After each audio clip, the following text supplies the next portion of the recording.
Becoming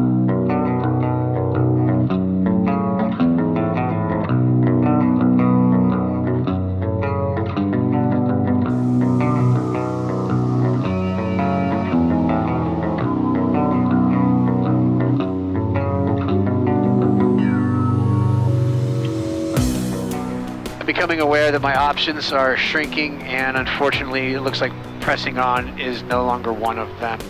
Hyper aware of how powerful the get there-itis is. I want nothing more than to go home, and the idea of landing and having to stay at an FBO or spend the night at an FBO feels incredibly frustrating. I have to work in the morning, but it's time to land.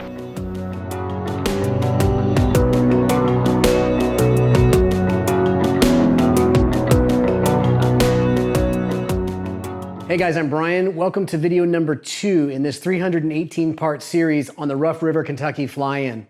If you've been watching my channel for any length of time, you know I tend to kind of do videos that are more on the funny and silly side.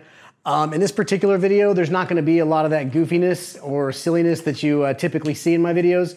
It's going to be a little more focused on my trip home from Kentucky and how quickly the weather closed in on me, forcing me to make some tough decisions. All right, so Sunday morning, at least 8 hours after going to bed, I got to the flight line to start my flight back home. It was a super calm morning. It looked like a great day to head back to Dallas, and on a beautiful day like this, one need not even bother checking the weather. I texted my wife and said that I was getting off to an early start and I'd be home by lunchtime. No concerns whatsoever.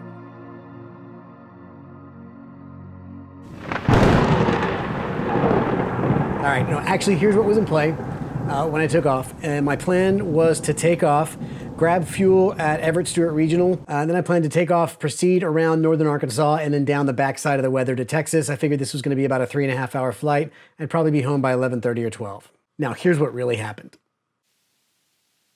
Rough River traffic, Cirrus 25 Mike Victor is departing runway 2, Rough River.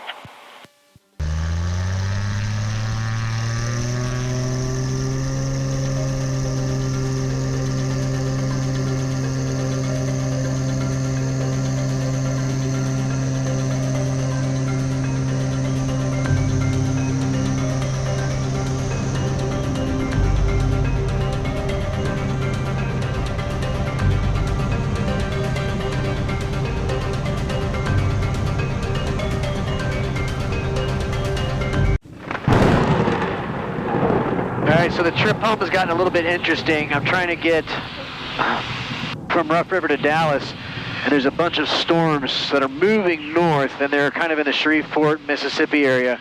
So I'm here. I need to get there, and all this stuff is moving that direction. All right, so I'm at 3,500 feet, and there's no way these clouds are as high as they're saying they are. I've checked several AWOSs from airports around here, and there's no way. These AWOSs are not accurate, so... Visibility 10. Light rain. Overcast 7,000.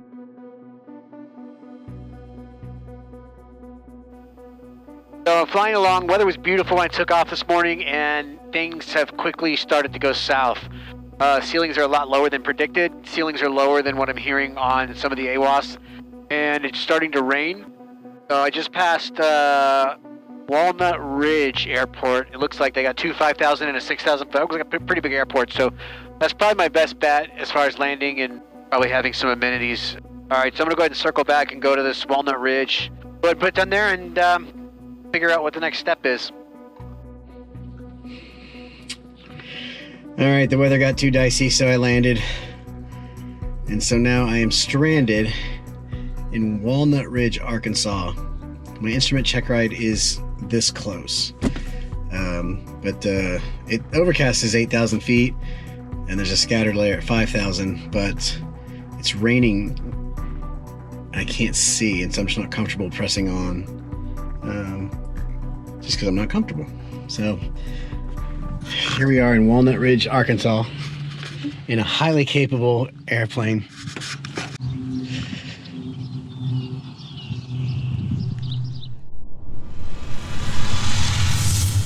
But if we turn 180 degrees this way, what?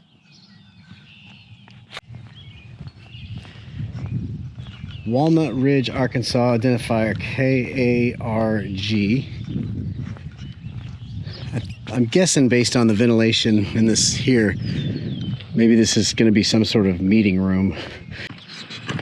Poke my camera inside here. I can't see, it's too dark.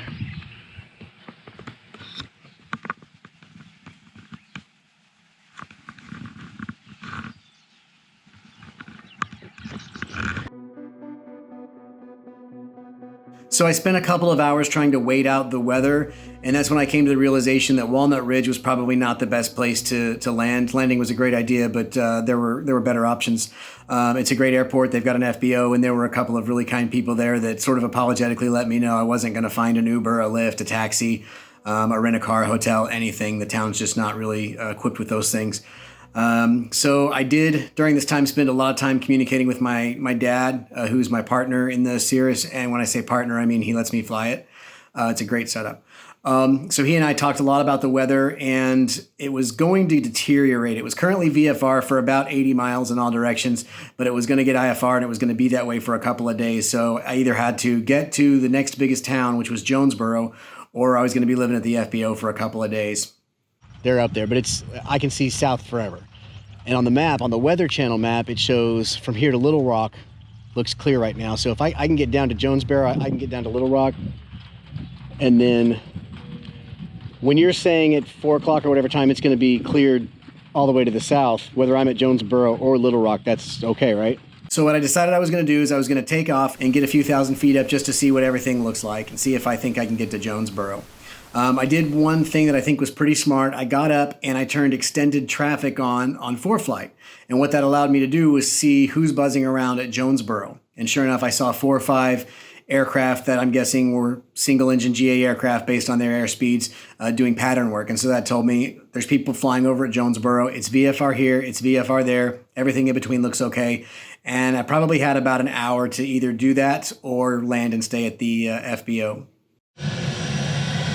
All right, now I'm in Jonesboro, Arkansas. It was a quick, short flight here. The original town I was in, Walnut Ridge, was just a little too rural. They didn't have Uber or cabs or anywhere I could get. So now we had a decision to make, and I really wanted to get home. I needed to work the following morning. And what we decided, my father and I, was that we would leave the plane in Jonesboro. The FBO said they would put it in a hangar for us, no problem. And then I would need to get to Memphis and get on a commercial flight back to Dallas. So fortunately, Jonesboro is a little bit bigger town. I found an Uber. It was about a 90-mile Uber drive to Memphis, their international airport there. So now the plan is leave the plane here overnight or however long, and I'm going to go get an Uber to Memphis and then have a commercial flight to Dallas because it's going to be IFR here probably for the next 2 or 3 days. So I think that's the safest thing to do. Pretty cool. Oh, it's the Hall of Fame. Anyone in this hall is... Oh, the pictures haven't been put up yet. They should call it the Hall of Frame. See, because they're frames. Dad jokes. All right, we're getting an Uber.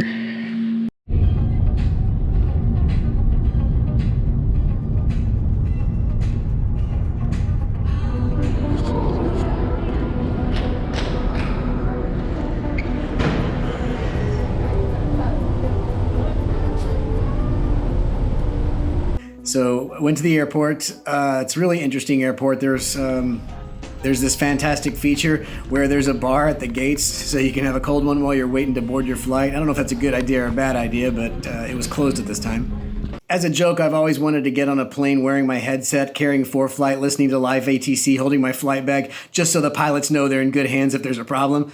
I didn't really have the guts to board the airplane looking like this, but I at least got a selfie in the terminal this way. With all the tough decisions behind me, it was time to hop on a plane and fly back to Dallas.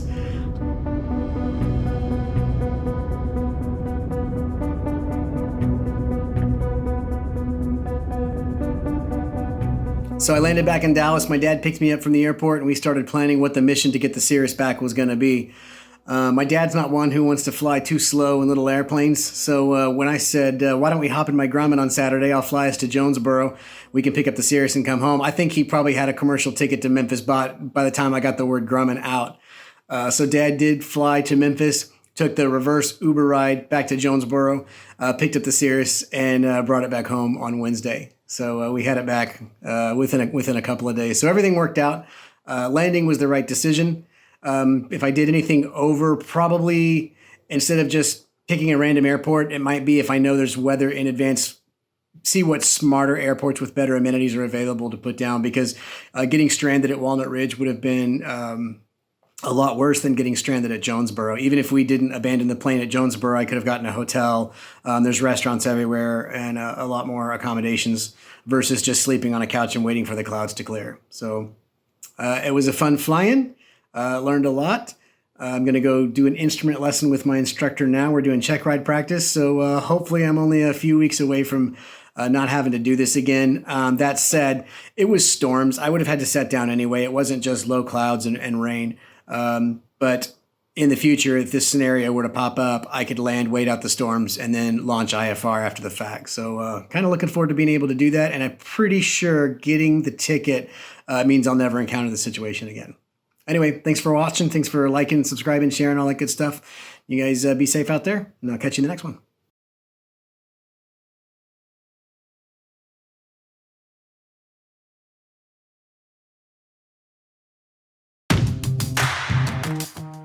Click this link to see the most recent video upload. Click this link to see a video that YouTube thinks you might like. Click this link to subscribe to my channel.